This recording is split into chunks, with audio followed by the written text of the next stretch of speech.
Hi everyone, welcome back to my channel, and if you are new, welcome.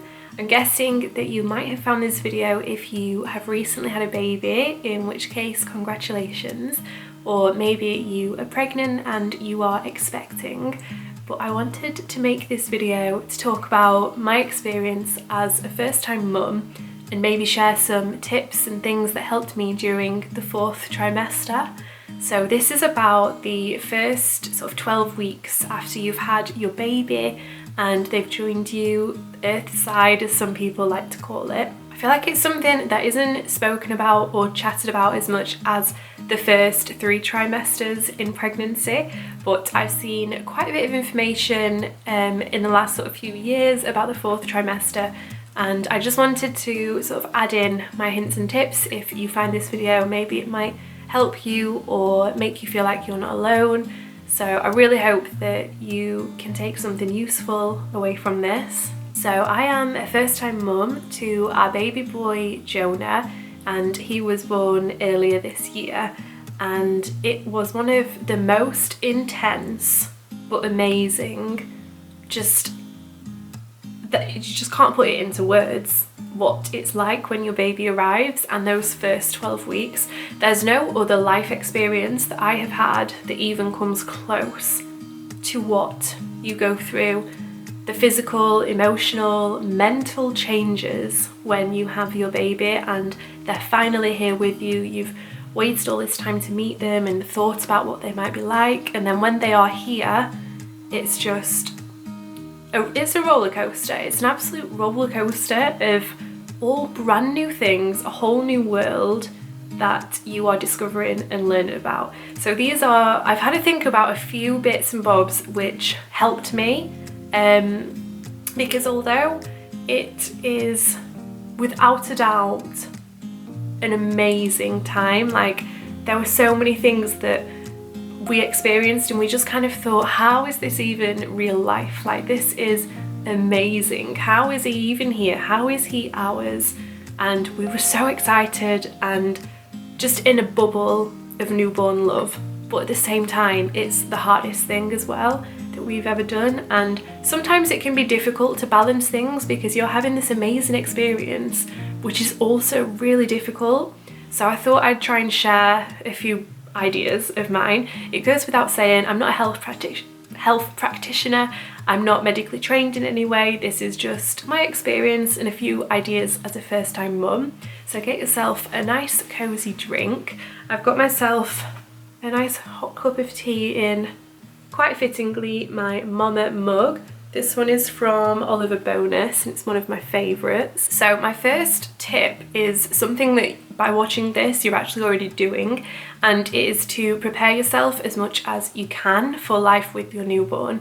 Now, it goes without saying as well that it's so difficult to prepare because it's probably something that's going to be completely different for you for anything you've experienced before. I know it definitely was for us, but we had things prepared like his crib, his next to me crib in our room, a bottle feeding station, his changing station. A bunch of stuff like that is so helpful for you for when you get home. If you know where things are and you're prepared with the functional essential things, then it will just make your life so much easier. I actually went into labour 2 weeks early, so a lot of the finishing touches and things I didn't get a chance to do because I didn't do them in time.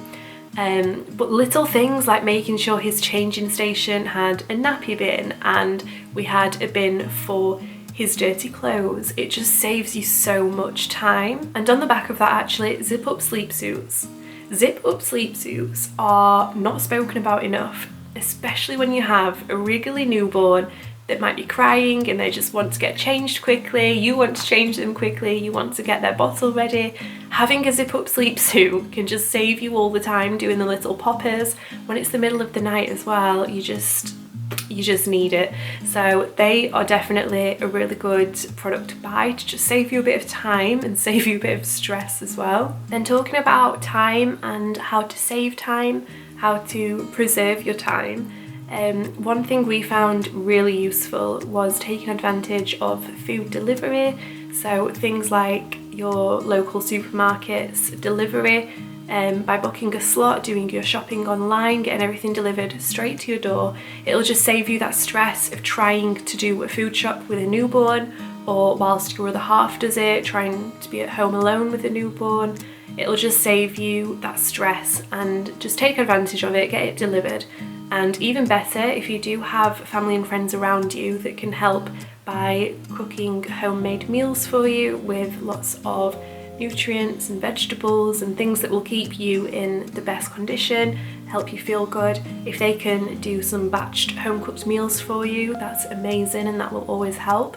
So if anybody asks how they could help you, we found that that was a massive help by having batch cooked meals in our freezer, either ones that people had gifted to us or ones that I made for ourselves, just so that you can grab one out of the freezer and then you can pop it in the microwave or whatever, and you've got a nutritious, healthy meal. Because again, when you've got a newborn, it can feel like you have 0 hours in the day to do anything, and you just want to be with them. You don't want to put them down anywhere, you just want to be with them.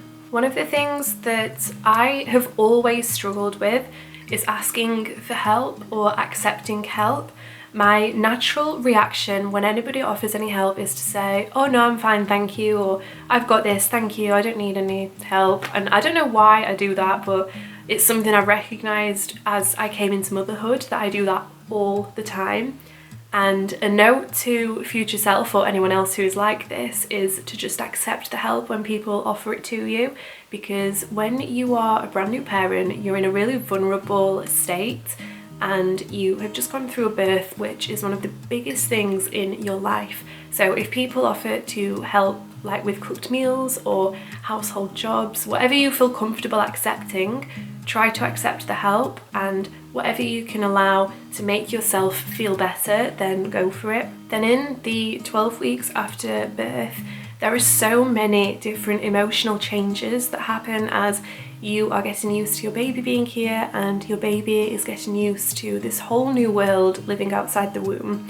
It can be really difficult to forget to put yourself at the top of your priority list as well as your new baby. And I mean this in the sense that there are so many hormones, there are so many emotional changes, but try to allow yourself to have some self-care and try to look after yourself. Even the basic things like having a shower, brushing your hair, getting out of pajamas. Again, it's easier said than done, but if you can just do the basic things, it'll make you feel so much better, I promise. And although your postpartum body might be really different to how you were pre-pregnancy, that was definitely the case for me, and it's been a learning curve of learning to love my new body. Just remind yourself that your body is incredible. It has carried your baby and brought them into the world. One thing that helped me in this area is I had a review of my wardrobe and I shared this over on my Instagram. I'll leave everything linked down below, by the way, if you want to connect over there. But I went through my wardrobe, I tried on all of the things that I wear every day, and anything that I didn't feel good in anymore or anything that didn't fit anymore, I donated or sold or gave to family or friends. And then I invested in some new postpartum pieces to like rebuild my wardrobe with things that I feel comfortable in and clothes that make me feel good and that I could reach for at any time, and I wouldn't be worried about the waistband being too tight or that I didn't feel confident in them. I was able to get some bits and bobs to just refresh my wardrobe, and that helped me massively with my confidence and feeling good about myself. Speaking of changes to the body as well, things like hair loss, I was not ready for. I was really not expecting hair loss to be as dramatic as it was. I had it felt like at the time I had almost clumps of hair that was coming out in the shower and things.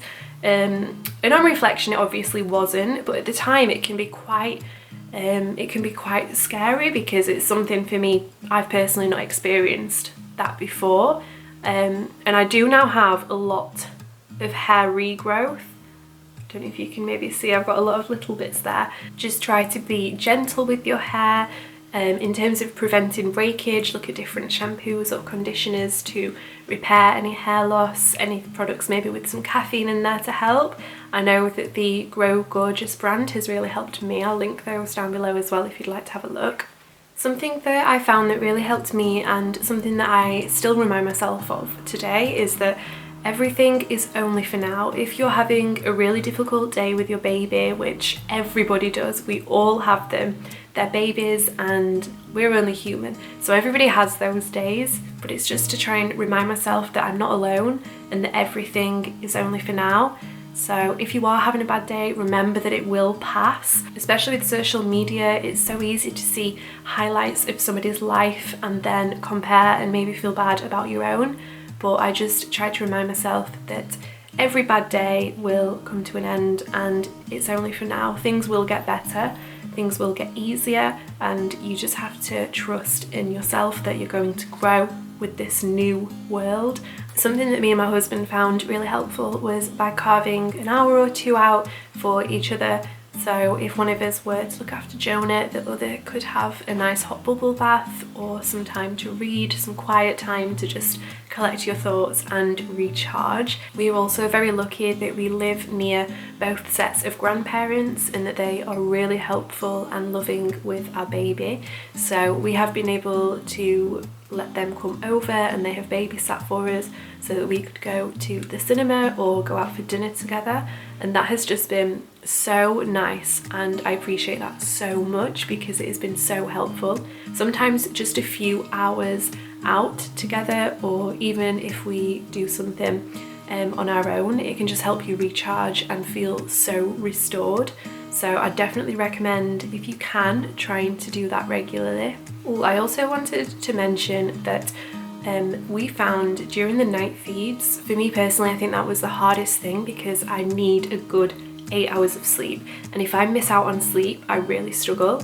So we wanted to try and do everything we could to make the night feeds as easy and straightforward as possible, and we found that having a changing station and a bottle station in our bedroom was huge. It made such a difference. We also got a really nice soft tiny little night light. I'll try and link that down below as well, and I have a lot of links over on my Instagram.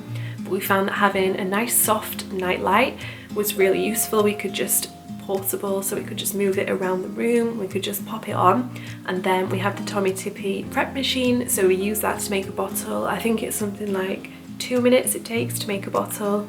And we also had a changing station in our bedroom, so when Jonah woke up for night feeds, we literally didn't have to leave our room, we could just do everything in here, and we tried to take it in turns, so that way the other person could get a bit of sleep hopefully whilst the other one of us changed and fed him and then popped him back down and tried to get a few more hours of sleep in. And then the final thing that I wanted to mention is to try and take as many photos and videos as you can. The 12 weeks after birth goes in the blink of an eye. It is one of the fastest periods of my life ever. I can't believe how fast it went.